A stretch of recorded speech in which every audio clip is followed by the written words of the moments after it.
저는 요즘에 우리가 맞이하고 있는 이 상황, 초고령 사회 잠수 시대에 나이 들어서 사는 삶, 은퇴 이후의 삶, 노인으로서의 30년의 삶을 어떻게 표현해야 잘 받아들일까 이런 걸 좀 고민하면서 인생 순막 시대다라고 좀 얘기를 많이 합니다. 그동안에 전통적으로 우리는 성장기의 과정과 또 사회활동기의 과정이 있었고 그 뒤에 그러니까 우리 전통적인 기준으로 하면 환갑이 지났다든가 더 실제로 우리가 체감하는 생활 리듬이죠. 정년이 돼서 은퇴한 이후의 삶을 표현하는 용어가 여생이라는 거였어요. 여생이라는 게 그 여자가 양을 여자, 짜투리, 보너스를 좀 받는 거, 잠깐 있는 거 그렇게 되는 게 뭐 이상할 게 없는 게 1950년대, 60년대까지만 해도 평균 수명이 4, 50대였으니까 환갑 60 이상의 수명을 누리게 된 게 7, 80년대 들어서거든요. 그런데 지금 평균 연령이 83세, 그러니까 은퇴하고 또 환갑 지나고도 20년, 30년이라는 한 세대를 더 사는 일이 지금 벌어진 거거든요. 그러니까 이게 단군 일의 소리 유례가 없는 현상이 발생합니다. 그런데 그거에 대한 준비는 전혀 우리가 개인적으로나 사회적으로 갖추고 있지 못한 상태에서 30년이나 한 세대를 사는 과제가 우리한테 주어진 거라서 우선 우리에게 주어진 이 삶의 그 단계 또 명칭부터 여생으로 받아들이기에는 너무나 긴 세월이니까 새로운 막 성장기, 사회활동기를 지나서 은퇴기, 노년기라는 새로운 삶의 한 단락을 우리가 맞이한다. 그러니까 준비 철저히 하자. 이렇게 해서 인생 3막을 강조하고 있습니다. 아마 우리가 얘기하는 웰다잉도 인생 3막을 제대로 잘 준비하고 결정해서 살아가는 데 있어서의 마지막 단계, 웰 엔딩의 단계에 대한 문제들을 좀 진지하게 우리가 잘 준비하고 결정하고 실천하자. 이게 웰다잉이 아닌가 생각을 합니다. 그래서 우리 사회가 맞이하는 어, 아주 낯설고 새로운 현상, 노년기의 30년의 삶을 어떻게 잘 개인이 또 사회가 감당해낼 것인가 하는 게 이제 우리 과제로 설정하고 있는 거고요. 그래서 저는 역시 그냥 놀고 지내기에는 너무나 긴 세월이라서 혹시 그 준비의 핵심은 교육이 아닌가 그런 생각을 합니다. 그래서 우연히 또 교육 관련 지표를 얘기 들으면서 제가 실감을 한 게 우리나라 총 교육 예산이 72조랍니다. 근데 그 중에 70조가 학교 교육, 유치원, 초중고등학교, 대학교 교육에 투입된다고 해요. 그러니까 일반 시민교육, 뭐 특수교육, 기술교육 이런 거 아마 다 합쳐서 그게 2조쯤 되는 것 같아요. 그래서 저는 그 중에 노인으로 제대로 살기 위한 사는데 필요한 교육, 그러니까 노년기에 대비한, 웰에이징에 대비한 교육 예산은 그중에 얼마나 될까 생각해 보니까 그야말로 그 남은 2조 중에서도 극히 일부 아닐까. 그리고 그 과정에서 찾아봤더니 국가 예산으로 노령기에 대비한 교육으로 책정된 거는 한 푼도 없다는 거는 제가 확인했어요.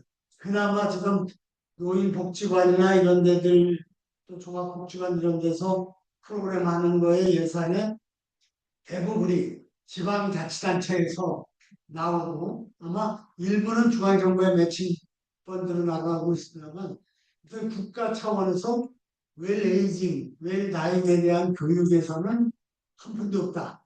그게 현실이고 그래서 좀 이제부터 국가에서도 1,000만 원 아무런 준비와 교육 없이 20년, 30년이라는 한 세대를 살아야 하는 낯선 상황에 봉착한 이 노년 세대에게 이제부터라도 늦었지만 좀 삶에 대해서 또 죽음에 대해서 또 노년기에 삶이 어떻게 운영돼야지 건강하게 재밌게 보람있게 살 수 있는 건지에 대해서 좀 국가 차원의 투자가 필요한 게 아닌가. 핵심은 교육 아닌가 이런 생각을 요새 해봤습니다. 요즘 강연 다니면서 그런 얘기를 합니다.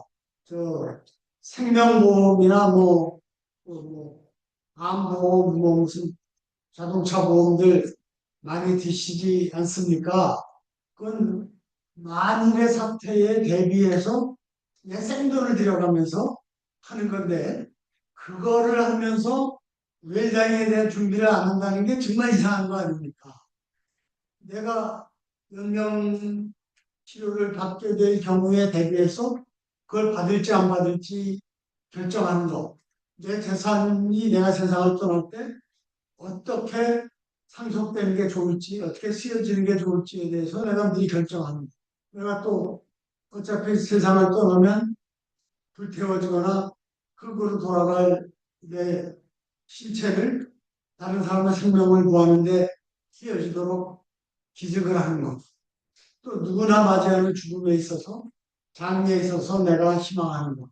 비싼 관이나 수의를 쓰지 않도록 내가 결정해서 자녀들이 그것 때문에 싸우거나 부담을 느끼지 않게 하는 것.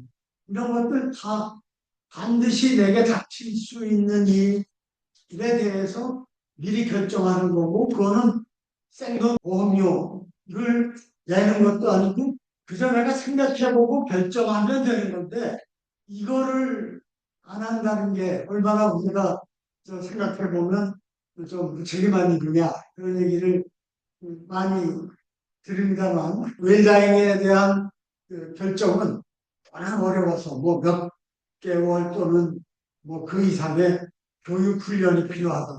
아니면 뭐 육체적인 훈련에서 자격을 갖춰야 된다든가 기술을 따야 된다든가 그런 게 아니고 내게 닥칠 수밖에 없는 상황, 필연적인 상황에 대해서 미리 한번 생각해보고 고민하고 결정하는 것이기 때문에 정말 보험까지 들어서 우리가 만일에 발생할지 모르는 화재에 대해서 교통사고에 대해서 또 건강이 나빠진 상태에 대해서 준비를 하는 거를 지혜로운 삶의 태도로 다 인정하면서 그보다 훨씬 더 필연적으로 모든 사람에게 닥치는 이 죽음에 대한 준비를 하는 것이 또 그것이 많은 노력이나 지식이나 기술이 필요한 것도 아니고 그저 진지하게 생각해보고 가족과 또 친구들과 서로에 간에 논의해봄으로써 내 태도를 결정할 수 있는 일은 이건 정말 꼭 필요한 일이고 마음만 먹으면 할 수 있는 일이라는 점에서 이 웰다잉에 대한 어떤 준비와 결정은 참 필요한 일이다 그런 얘기를 많이 하고 또 실제로 저도 무슨 이런 초고령 사회의 첨단 노인 시대를 맞이해서 우리 사회가 기본적으로 갖춰야 할 사회적인 인식이라고 할까 이런 문제를 확보하기 위한 노력이 웰다잉 운동일 텐데 이런 문제를 어떻게 하면 좀 더 널리 그리고 바른 방향으로 만들어갈 수 있을까 하는 게 이제 우리 웰다잉 운동하는 사람들의 고민인 것 같습니다. 그래서 이 사전연명 양서에 대해서 아까 많이 말씀하시면서 거기에 대한 공감대가 넓은 것의 대표적인 것이 이제 연명의료에 대해서 내가 결정을 해놓자는 거에 대한 호응이라고 많이 말씀하셨는데 저는 그게 별도의 교육이나 이런 건 없어도 직접 보고 듣는 직간접 체험을 그동안에 다양하게 나이 든 분이나 또는 나이 들어가신 분들도 우리 다 부딪혀봤기 때문에 그런 게 아닌가 생각을 해요. 그러니까 부모님이 나중에 돌아가시기 전에 연명치료 문제 또 가까운 친척, 선배, 친지들의 문제를 보고 또 들으면서 우리 부모라면 어떡할까? 나라면 어떡할까? 그런 거에 대해서 생각을 해보고 어느 정도 끈 방향 나라면 안 하는 게 좋겠다. 우리 부모라면 안 하는 게 좋겠다. 이런 쪽으로 큰 컨센서스가 이루어졌기 때문에 이런 게 아닌가 생각을 합니다. 그에 비해서 이 유언장 쓰기는 참 공감을 쉽게 할 수 있는 것 같은데 잘 안 되는 그런 것 같아요. 그리고 저 많이들 말씀하신 것 중에 유언장 쓰는 게 주로 강조하신 게 꼭 재산만의 문제가 아니라 내가 살아오면서 발생한 많은 관계, 특히 뭐 그중에 핵심은 가족과의 관계에 대해서 정말 내가 내 생각을 또 사랑과 고마움을 표시할 수 있는 좋은 기회로서의 연장 쓰기. 이거가 공감대를 많이 얻으셨다고 얘기를 하셨는데 그런 점을 강조해 주는 것이 아주 중요할 것 같습니다. 그리고 또 하나 재산의 문제도 저는 좀 한번 우리가 생각을 바꿀 필요가 있을 것 같아요. 1억 이상의 재산이 있어야 1억 정도 이상의 자산이 돼야 유언장을 쓸 만한 가치가 있지. 1억 이하의 3천만 원, 또 반전세 보증금 2천만 원은 쓸 가치가 없는 거냐? 한번 생각해 볼 일 아니겠어요? 누가 그 기준을 정합니까? 강남에 30억짜리 빌딩 그런 게 있는지도 모르겠지만 그건 가치가 있고 3천만 원짜리 반전세 보증금은 유언장을 쓸 가치가 없다. 그건 아니, 그건 말은 무슨 얘기? 어려운 사람의 반전세 보증금 3천만 원이나 강남의 300억짜리 빌딩이나 그분에게 소중한 재산의 전부이기는 마찬가지. 그러니까 300억짜리 재산을 어떻게 분석할까를 고민하는 분의 고민의 무게나 3천만 원짜리 반전세 보증금을 내가 세상을 떠날 때 어떻게 이것을 정리할까, 상속할까를 고민하는 분의 고민의 무게가 같지 않겠어요? 그런 점에서 저는 그것도 너무 이렇게 나는 뭐 다른 집합값밖에 메모 쓰고 말고 하는 것도 좀 정색을 하고 얘기해 줄 필요가 있다. 소리말이 마찬가지거든. 누가 감히 몇 억 이상의 재산은 돼야지 유언장을 써서 상속할 만큼 가치가 있고 그렇지 못한 몇 천만 원, 몇 억은 그렇지 않다고 얘기할 수가 있겠느냐. 그래서 나 스스로부터 내 재산, 내가 하고 관련된 재산을 포함해서 나와 관련된 모든 걸 소중하게 생각하는 게 중요하다. 이런 말씀도 좀 드릴 필요가 있지 않나 생각을 합니다. 그리고 또 아마 그 많은 분들이 염두에 많이 두는 게 장려의 문제인 것 같아요. 그래서 저는 그동안에 비싼 수입을 쓰는 문제에 대해서 내가 결정해야 자녀들이 부담감 없이 따르고 분쟁을 없앨 수가 있다 얘기를 했는데 이제는 또 이 빈소 차리는 문제도 한번 우리가 좀 진지하게 논의해 볼 때가 되지 않았나 싶은 생각을 합니다. 1인 가구가 지금 33%라는 거 아닙니까? 그런데 빈소를 다 차리다 보니까 억지 추리하는 빈소가 참 많은 것 같아요. 빈소를 차리기에는 경제적으로도 큰 부담이 됩니다. 빈소를 꾸려서 조문객을 상대할 사람조차 없어서 없는 상태에서도 억지로 빈소 차리고 그러는데 저는 이제는 좀 사회 구성의 다양성을 반영해서 빈소를 차리는 게 경제적 부담이 되거나 또 조문할 사람이 거의 없어서 황당무계한 빈소를 그냥 쓸쓸하게 지켜야 되는 유족들의 어려움이나 이런 것들을 두루 살펴서 빈소를 모든 사람이 다 꾸리는 게 아니라 뭐 오래된 전통이니까 대부분이 하겠죠. 근데 우리는 빈소를 꾸리지 않고 추모식, 장례식 중심으로 장례를 치르겠다. 이런 게 하나의 선택지로 좀 제기될 필요가 있지 않는가. 그래서 초기에는 일부겠지만 빈소를 차리지 않고 추모 위주의 장례식을 좀 대안으로 활발하게 제시하는 것도 좀 필요한